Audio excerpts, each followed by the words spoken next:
अब इस वीडियो को देखकर और उनके ट्वीट को पढ़कर कुछ सवाल आपके दिमाग में तो जरूर उठ रहे होंगे कि आखिर एलन मस्क खुद को सिंक बता रहे हैं या फिर ट्विटर के ऑफिस में सिंक की ज़रूरत है। और आप इस पर क्या सोचते हैं, कमेंट जरूर कीजिएगा। बहरहाल उनका इसके पीछे जो भी इंटेंशन रहा हो, लेकिन यह सवाल तो उठता है कि क्या पहले दिन कोई ऑफिस में सिंक लेकर जाता है?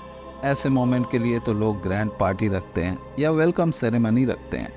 तो फिर एलन मस्क ने ऐसा क्यों किया? आंसर बहुत सिंपल है, फॉर द अटेंशन। क्योंकि दुनिया का दूसरे तीसरे नंबर का अमीर आदमी अगर पार्टी देता तो शायद कोई इतनी चर्चा नहीं करता, लेकिन जब वह सिंक लेकर पहले दिन अपनी नई खरीदी गई ऑफिस में जाता है तो मीडिया से लेकर सोशल मीडिया तक हर तरफ उसी के चर्चे होते हैं। और एक शातिर बिजनेसमैन ये जानता है कि जो दिखता है वही बिकता है। और यही है 48 लॉज ऑफ पावर का छठवां law, court attention at all cost. मतलब इस दुनिया में हर चीज़ दिखावे से आंकी जाती है, जो अदृश्य है उसका कोई मोल नहीं। इसलिए कभी भी खुद को भीड़ में खोने न दें, गुमनामियों में दबने न दें, भीड़ से अलग दिखें। अपने किरदार को हमेशा रहस्य के चादर में लपेट कर दुनिया के सामने पेश करें। कुछ हट के करें, कुछ अनप्रिडिक्टेबल करें और कुछ अनकन्वेंशनल करें, ताकि आप लोगों के लिए हमेशा मैग्नेट ऑफ अट्रैक्शन बने रहें। लेकिन सबसे बड़ा सवाल यह है कि आप ऐसा करेंगे कैसे? यह लॉ आपको क्या करने के लिए कहती है और किस चीज़ से आपको बचना है? तो इस लॉ का सबसे पहला वेपन है always be in public discourse. अगर आपको अपने आप को पॉइंट ऑफ अट्रैक्शन बनाना है तो हमेशा लोगों में चर्चा का विषय बने रहे, चाहे वो घर हो या बाहर, क्योंकि यह इंसानी फितरत है कि लोग भूलते बहुत जल्दी हैं। अब जैसे अभी रिसेंटली 2024 के इलेक्शन में जब केजरीवाल जेल से छूट कर आए तो कह दिया कि मोदी जी इलेक्शन जीतने के बाद रिटायर हो जाएंगे, अमित शाह पीएम बनेंगे और योगी जी को सीएम के पद से हटा दिया जाएगा। अब इसमें कितनी सच्चाई थी और कितना झूठ कोई नहीं जानता, लेकिन यह बात केजरीवाल को लोगों के चर्चा में लाने के लिए काफ़ी था। इसलिए आपकी बातें हो या कार्य थोड़ा अलग और नई होनी चाहिए, भले ही उसमें थोड़ा सच और झूठ का मिश्रण क्यों ना हो। तो इस लॉ का दूसरा वेपन है never wash away the strain of controversy. जी हाँ, आप सही सुन रहे हैं। कभी भी अपने दामन से कंट्रोवर्सी के दाग को धोने की कोशिश मत कीजिए। और इस पर मेरी माँ की कही हुई एक कहावत याद आ रही है कि बद से अच्छा बदनाम होना है। मतलब बुरे होने से बेहतर है कि बदनाम हो जाना। कम से कम कुछ लोग आपको रिकॉग्नाइज तो करेंगे, जैसा कि थॉमस अल्वा एडिसन ने किया। उनके और निकोलस टेस्ला के बीच की अदावत किसी से छिपी नहीं है। इसलिए निकोलस टेस्ला से बदला लेने के लिए उन्होंने कई कंट्रोवर्शियल एक्सपेरिमेंट भी किए, जैसे पालतू जानवरों को अल्टरनेट करंट का शॉक देना। यहाँ तक कि उन्होंने एक कैदी को भी शॉक दे दिया, जिससे उसकी काफ़ी दर्दनाक मौत हुई। और इसके लिए उन्होंने कभी ज़्यादा एक्सक्यूजेस देने की कोशिश नहीं की, क्योंकि एक तरफ जहाँ ये एक्सपेरिमेंट उनके रेपुटेशन को डाउन कर रहा था, वहीं उन्हें लोगों के बीच चर्चा का विषय भी बना रहा था, जिससे उन्हें बदनामी के बावजूद भी पैसा और फेम मिला। लेकिन निकोलस टेस्ला के ज़्यादा स्मार्ट होने के बाद भी और कई बेहतरीन इन्वेंशन करने के बाद भी उन्हें ज़्यादातर गुमनामियों की ज़िंदगी जीनी पड़ी। इसलिए इग्नोर किए जाने से बेहतर है कि थोड़ी सी बदनामी झेल ली जाए। तो इस लॉ का तीसरा वेपन है create an air of mystery.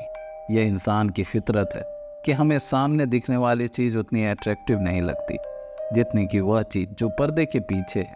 इसलिए कभी भी अस्पष्ट ना करें कि आप क्या कर रहे हैं और क्या करने वाले हैं।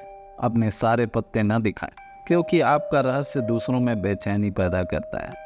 यह दूसरों को यह जानने के लिए एक्साइट करता है कि आपका अगला कदम क्या होगा। इसलिए अपने रहस्यमय किरदार का इस्तेमाल बहकाने, लुभाने, यहाँ तक कि डराने के लिए भी करें। जैसा कि 1905 की शुरुआत में पेरिस में एक अफवाह फैली कि पूर्व देश से एक औरत आई है जो सफ़ेद पोशाक और गहने से लदी हुई हिंदू और जवानिस धुनों से प्रेरित संगीत पर एक ऐसा नृत्य करती है जिसमें वह अपने शरीर को जितना दिखाती उतना ही छिपाती, जिसके नृत्य में वासना भी था और दिव्यता भी, जिसे कभी किसी ने फ्रांस में परफॉर्म नहीं किया था और न देखा था। और उस डांसर का नाम था माता हारी। पहले तो उसके परफॉर्मेंस सिर्फ छोटे छोटे सैलून में होते, लेकिन धीरे धीरे उसके रहस्यमय कैरेक्टर ने उसकी ख्याति को इतना बढ़ा दिया कि वह धीरे धीरे फ्रांस की एक जानी मानी शख्सियत बन गई और उसकी डिमांड बर्लिन, वियना और मिलान में भी होने लगी, क्योंकि वह अपनी खूबसूरती और अपने टैलेंट को रहस्य के चादर में लपेटकर दुनिया के सामने पेश करती। उससे जब भी कोई पत्रकार उसके लाइफ के बारे में पूछता, उसका जवाब हमेशा बदलता रहता।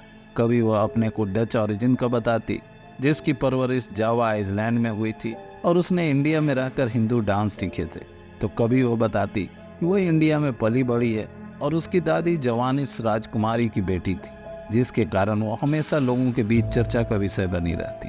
और उसकी मिस्ट्री तब तक कायम रही जब तक कि उसे जर्मनी के लिए जासूसी करने के लिए फ्रांस में पकड़ नहीं लिया गया, और तब पता चला कि उसका असली नाम मार्गरेट जिल था, जो कि हॉलैंड की रहने वाली थी और उसका पूर्व के देशों से कोई रिलेशन नहीं था। तो इस लॉ का चौथा वेपन है बी अनप्रेडिक्टेबल। हमें बचपन से यह नैतिक उपदेश दिया जाता है कि हमारे कथनी और करनी में अंतर नहीं होने चाहिए, लेकिन यह लॉ कहती है कि अगर आपको ताकत चाहिए तो आपकी सोच आपकी बातों से नहीं बल्कि आपके कार्यों में झलकनी चाहिए। कहिए कुछ, करिए कुछ, दूसरों को भ्रम में जीने दीजिए। लोग आपको लेकर जितने भ्रमित होंगे वह उतना ही आपको जानने की कोशिश करेंगे और आपकी बातें करेंगे। इसलिए सभी महान नेता जानते हैं कि रहस्य की आभा उनकी ओर ध्यान खींचती है और उनकी एक स्ट्रांग प्रेजेंस बनाती है। जैसे चीनी क्रांति के पुरोधा माओ त्से तुंग ने चतुराई से अपनी एक रहस्यमय छवि विकसित की। उन्हें असंगत या खुद का विरोधाभासी दिखने की कोई चिंता नहीं थी। उनके कार्यों और बातों का कॉन्ट्रडिक्शन उनको हमेशा दुश्मनों के सामने अपर हैंड देता, और उनकी मिस्टीरियस कैरेक्टर का यह हाल था कि उनकी पत्नी भी कभी उन्हें समझ नहीं पाई, और यही कारण था कि जनता उन पर हमेशा ध्यान देती थी और उनके अगले कदम को देखने के लिए उत्सुक रहती थी। तो इस लॉ का पांचवा वेपन है ऑलवेज री इन्वेंट योरसेल्फ। अगर कोई आपसे यह कहता है कि अरे यार तुम 5 साल पहले जैसे थे वैसे ही आ जाओ, तो यह मत समझिए कि वह आपके लिए कॉम्प्लीमेंट है या आपकी बेइज्जती है, क्योंकि आज भी अगर आप 5 साल पहले वाले व्यक्ति हैं तो सॉरी टू से आप एक रेड रेस का हिस्सा बन चुके हैं। इसलिए अगर कुछ अचीव करना है या एक पावरफुल पर्सन बनना है तो यह निर्भर करता है कि आप अपने में कितना चेंज ले आने के लिए तैयार हैं। और अगर आप खुद को ज़्यादा इंटेलिजेंट, खूबसूरत और टैलेंटेड मानते हैं तो इस बुलावे से बाहर आइए, क्योंकि आपके जैसे हजारों लाखों सड़कों पर टहल रहे हैं और कोई उनको पूछने वाला नहीं है। और जो आपसे ऊपर है वो भी आपसे ज़्यादा टैलेंटेड नहीं है, बस उन्हें लोगों का अटेंशन ग्रैब्स करना आता है और वह उसे बाई हुक और बाई क्रुक हासिल करना जानते हैं। इसलिए अपने व्यक्तित्व में, अपने लहजे में और अपने अपीयरेंस में हमेशा चेंज ले आते रहिए। लेकिन इस लॉ का सबसे बड़ा ड्रॉबैक यह है कि अगर इस लॉ को आपने ज़्यादा और बिना सोचे समझे यूज किया तो आप लोगों के लिए मजाक का पात्र बन जाएंगे। आपका कैरेक्टर छोटा और इरिलेवेंट बन जाएगा। आप भी उर्फी जावेद और राखी सावंत जैसे कैरेक्टर बन जाएंगे जिनको कोई सीरियस नहीं लेता। इसलिए पावर ऑफ अट्रैक्शन का यूज ऐसे कीजिए कि आपका किरदार रहस्यमय लेकिन वजनी लगे। Thank you and best of luck.